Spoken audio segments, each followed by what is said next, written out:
George Soros, the man who broke a bank and divided the world.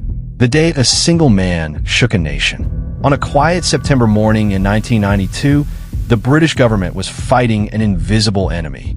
The enemy wasn't another country. It wasn't a war. It was a traitor. By the end of that day, the Bank of England had lost over $3 billion. The British pound collapsed, and one man walked away with $1 billion in profit. His name was George Soros. To some, he is the greatest traitor who ever lived. To others, he is one of the most controversial figures in modern history. But before the headlines, before the billions, before the accusations and conspiracy theories, George Soros was just a poor Jewish boy trying to survive Nazi-occupied Europe. George Soros was born in 1930 in Budapest, Hungary, into a Jewish family at a time when Europe was sliding toward darkness. When Nazi Germany occupied Hungary in 1944, being Jewish became a death sentence. At just 14 years old, Soros lived under a false identity, hiding from the Nazis while thousands around him were deported and killed. His father forged documents, bribed officials, and taught his family a brutal lesson early.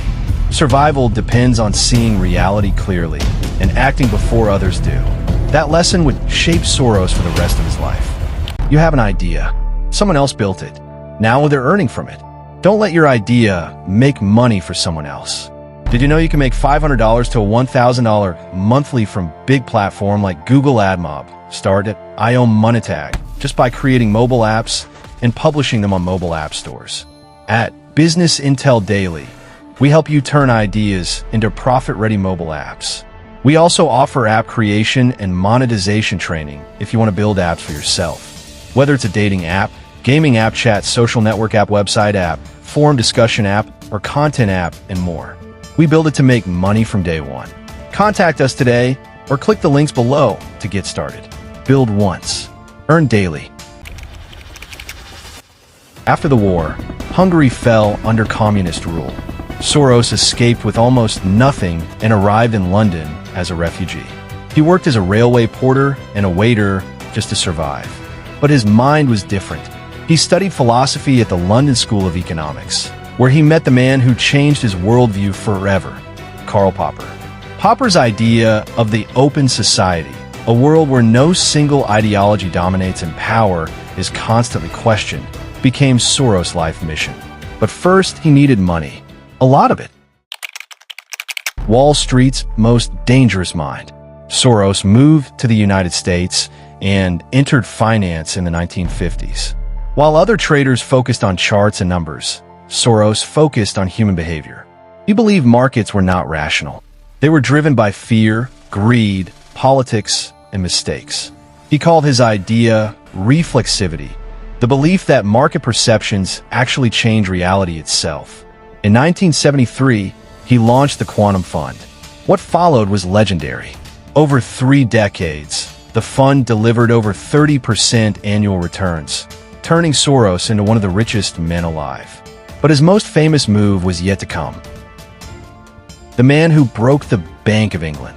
In 1992, Britain tried to fix the value of its currency, the British pound, to the European exchange rate mechanism. Soros saw what others ignored. The pound was overvalued. The government was defending the impossible. So Soros made the boldest trade in financial history. He borrowed billions of pounds and sold them all, betting the currency would collapse. The British government fought back, raising interest rates and spending billions to defend the pound. It failed. The pound crashed. Britain exited the system in humiliation, and Soros earned $1 billion in a single day. From that moment on, he was no longer just a trader. He was a global force. Soros did something unusual. Instead of protecting his wealth quietly, he began giving it away on a massive scale. He created the Open Society Foundations, spending over $30 billion to promote democracy, education, free speech, and human rights. He funded universities, independent media, civil rights movements. In Eastern Europe, his money helped dismantle communist systems. To supporters, Soros became a champion of freedom. To critics, he became something else entirely. As his influence grew, so did the backlash. Governments accused him of manipulating currencies, interfering in elections, undermining national sovereignty. His name became a magnet for conspiracy theories across the world. Posters attacked him. Politicians blamed him. Entire movements were built around opposing him. Soros responded with a simple belief: power must always be questioned, even when it is popular. But controversy followed him everywhere. Today, George Soros is no longer an active trader, but his influence remains everywhere, in politics, education, finance, and ideology. He is a survivor of fascism, a master markets, a billionaire philanthropist, a global lightning rod. Some see him as a hero, some see him as a villain. But one thing is undeniable.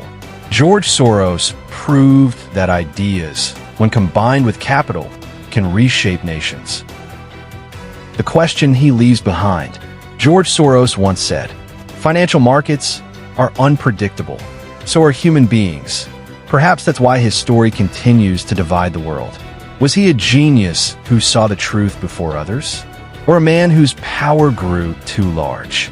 That answer depends on who you ask. But history will remember him as the man who didn't just play the system, he challenged it.